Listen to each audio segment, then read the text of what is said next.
Welcome to The Explainer. Today we're going to tackle something that makes a lot of creative people really uncomfortable, and we're going to turn it into your single greatest professional strength, mastering the business side of design. I'm willing to bet this sounds familiar, right? You know that pit in your stomach when it's time to talk money or contracts or negotiations? All you want to do is just get to the fun part, the creative work. But here's a thought. What if all that business stuff isn't just a necessary evil? What if it's actually the secret ingredient to doing better, more successful design work? Let's dive in and reframe this, using the Whiteport Design Studio method as our guide. Okay, first things first. We have to talk about the core problem, the fundamental dilemma that trips up so many projects before a single idea is even sketched out. And here's the deal. You could create the most jaw-dropping, brilliant design in the world, but if it's built on a shaky foundation of mismatched expectations, it is going to fail, period. The groundwork you lay before you ever open a design app often matters more than the design itself. So how do we fix this? Well, what's really fascinating is that the solution isn't some complex business secret. It's a simple, powerful shift in your mindset. I mean, just think about any other respected profession. A good carpenter always measures twice, so they only have to cut once. It's all about that upfront discipline to make sure the work is right. Or think about a doctor. They're not just going to guess what's wrong and start handing out prescriptions, right? No way. They ask a ton of questions, they run tests, they diagnose the root problem before they ever propose a solution. And our process should be exactly the same. So this brings us to the absolute core of this whole approach. Understand before you solve. It's about having the discipline to resist that urge we all have to jump in and show off our ideas. Instead, your only job in that first meeting is to listen, to deeply understand their goals, their frustrations, and what success actually looks like to them. And this chart just lays it out perfectly, doesn't it? The amateur rushes in trying to sell a solution to impress with speed. The professional, on the other hand, slows down. They help the client get crystal clear on the problem first. They're not selling, they're helping.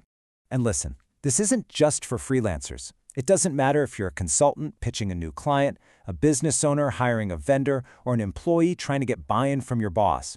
Anytime there's a gap between you and a decision maker who needs to commit resources, this is the mindset you need. Okay, so we've got the mindset down. Now for the practical part. Let's look at the actual toolkit that helps you build a pitch so clear and so aligned that it makes it really easy for them to say yes. These 6 questions are everything. Every single successful proposal, whether it's for a client or your boss, has to answer all of them. What are we building? Why? What's in the box? How will we do it? What's the investment? And what's the next step?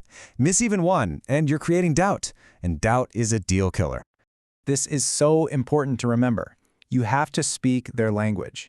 Decision makers don't really care about how beautiful your design is. They care about the outcome. Is it worth the time and money? You have to connect every single thing you're proposing back to the business value they told you they needed. So, don't just say a new tool will save time. Quantify it. Put a number on it. Saying this project will create $150,000 in annual productivity gains, now that is a language every single decision maker understands. And here's the beautiful part. Once you get that solid alignment on the value and the plan, everything that comes next just flows.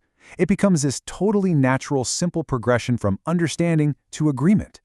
You can see it here. It's like a logical chain reaction. You listen, you build a pitch based on what you heard, they accept it, and then that very same document becomes the foundation for the contract and the project brief. No surprises, no confusion. Each step builds directly on the last. And let's talk about that contract, because it makes people nervous. A contract isn't about mistrust. It's an act of professional service. It's just about clarity. You're simply formalizing what you both already happily agreed to. And you know what? The most important section is often defining what's out of scope. That's your best friend in preventing scope creep. So you've put in all this upfront work. You've listened, you've diagnosed, you've aligned. What's the ultimate payoff? Why go through all the trouble? Well, the impact is huge. It completely transforms the entire relationship. Client confidence in you goes through the roof. The chances of the project actually succeeding skyrocket. And for you, it leads to a healthier, more profitable business. It really is a win-win-win. And this might be the biggest shift of all. You fundamentally change your role. You're no longer just an order taker, someone who just executes a list of tasks. You become a strategic partner, someone they rely on to guide them to a successful outcome. The whole thing, from that first conversation to the final signed contract, is really an act of service. You are giving your client and yourself the gift of clarity. It makes everyone feel safe and secure so you can all focus on what really matters, doing incredible work together. And that leaves us with one final thought to take into your next meeting. Ask yourself this: are you there just to sell them something, or are you there to genuinely help them succeed?